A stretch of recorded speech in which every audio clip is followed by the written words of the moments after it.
Welcome to கலிரு. இப்போ ஒரு step ஃபைலை நம்ம இன்சர்ட் பண்ணிவிட்டு அதில் இருக்க மல்டிபிள் நம்பர் ஆஃப் ஃபீச்சர்ஸ் எப்படி அப்ளை பண்ணியிருக்காங்கன்றதை பார்க்க போகிறோம். ஜென்ரலாக உங்கள் ஃப்ரெண்டு ஒரு ஃபைல் உங்களுக்கு தராங்க, ஒரு ஸ்டெப் ஃபைல் தராங்க. அது வேறு சாலிட்வொர்க்ஸ் வெர்ஷன், இது வேறு சாலிட்வொர்க்ஸ் வெர்ஷன். அதை நம்ம இன்சர்ட் பண்ணிவிட்டு அதுக்கான ஃபீச்சர்ஸை நம்ம ரெகக்னைஸ் பண்ண போகிறோம். ஃபஸ்ட்டு இதுக்கு இருக்க டிஃபால்ட் ஃபீச்சர்ஸை நம்ம டிசால்வ் பண்ணியாச்சு.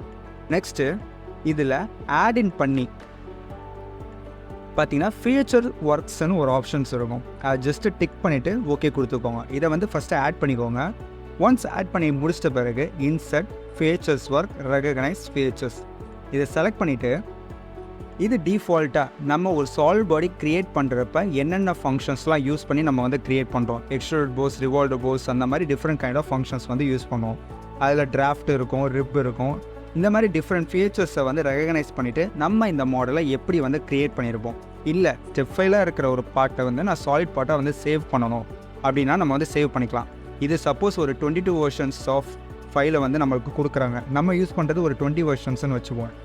இதை நம்ம ஓப்பன் பண்ணிவிட்டு நம்ம இந்த மாதிரி ரெகக்னைஸ் ஃபீச்சர்ஸ்ன்னு நம்ம கொடுத்தா நமக்கேற்ற மாதிரி இந்த ஃபீச்சர்ஸ் கேல்குலேட் ஆகிடும். இதை நம்மளுக்கு ஏற்ற மாதிரி நம்ம சேவ் பண்ணிக்கலாம். ஓகேவா? இப்போ அந்த பார்ட்டை நான் இம்போர்ட் பண்ணுறேன். பார்த்தீங்கன்னா அவங்க எப்படி அங்கே அந்த மாடலை டெவலப் பண்ணியிருப்பாங்களோ அதுக்கேற்ற மாதிரி ஒரு default calculations method, extruded boss, extruded cut, இதெல்லாம் அனலைஸ் பண்ணிவிட்டு இங்கே ஃபீச்சர்ஸ் ரெகக்னைஸ் ஆகிரும். இப்போ நம்ம பார்ட்டை சேவ் பண்ணும்போது சாலிட் பார்ட்டாகவே சேவ் பண்ணலாம். எப்படி? ஒரு ஸ்டெப் ஃபைல்லேருந்து சாலிட் பார்ட்